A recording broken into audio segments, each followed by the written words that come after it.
Sa bayan ng Ollantaytambo sa Peru, matatagpuan ang isang kamangha-manghang archaeological site na tinatawag nilang Giant Stairs. Makikita nating napakaliit lamang ng mga tao kumpara sa laki ng hagdang ito. Kaya naman kumalat sa internet ang teorya na sinasabing hindi daw ito ginawa para sa tao. Ito raw ay hagdan ng mga higante at ito daw ay isang matibay na pruweba na minsan nang may mga higante ang namuhay sa ating mundo noong unang panahon. Dito rin makikita ang cute na hayop na kung tawagin ay lamas. Nagbibigay ito ng pagkain, damit at nagsisilbing transportasyon noon. Ngayon, isa na rin itong popular attraction dahil kinagigiliwan ito ng mga turista. Pero balik tayo sa Giant Stairs. Totoo kayang mga higante ang gumawa nito?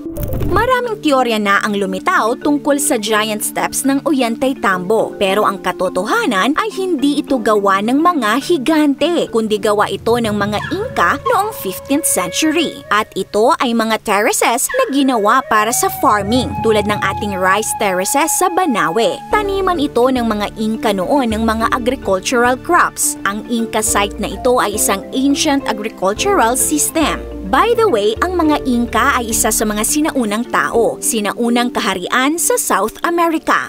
Gamit lang ang mga sinaunang kasangkapan tulad ng hammerstones, iniukit ng mga Inca ang mga malalaking bloke ng bato at inilipat paakyat ng bundok gamit ang puli at lubid. Pinagtagpi-tagpi naman ang mga bloke gamit ang ashlar technique, kung saan bawat bato ay mabusising pinutol at iniukit upang perpektong magdikit sa iba pang bato. Hindi lang sa pagtatayo ng terraces magaling ang mga Inca. Advanced rin sila sa sistema ng irigasyon na nagpapakita ng kanilang kaalaman sa pamamahala ng tubig. Mula sa Andean Mountains kung saan makikita ang natural spring na binuo ng natunaw na niebe, gumawa sila ng terraces, irrigation, canals at drainages para dalhin ang tubig sa malalayong bukirin. Ipinakita nito ang kanilang kaalaman sa hydraulics, gayon din ang pag-iwas sa soil erosion at epektibong crop production. Noong dumating ang mga Espanyol sa Andes noong 16th century, ginamit din nila itong walls at watchovers bilang proteksyon sa ibang katutubo at sa laban ng militar laban sa mga Espanyol. Kahit wala silang makabagong teknolohiya tulad ng bakal o gulong, pinatunayan nilang posible pa ring lumika ng kahanga-hangang istruktura basta't may tamang kaalaman, sipag at dedikasyon. Mga pundasyong humubog sa pagkakalika ng Giant Stairs. Ikaw ka-awesome, kung bibigyan ka ng pagkakataon, aakyatin mo ba ang Giant Stairs?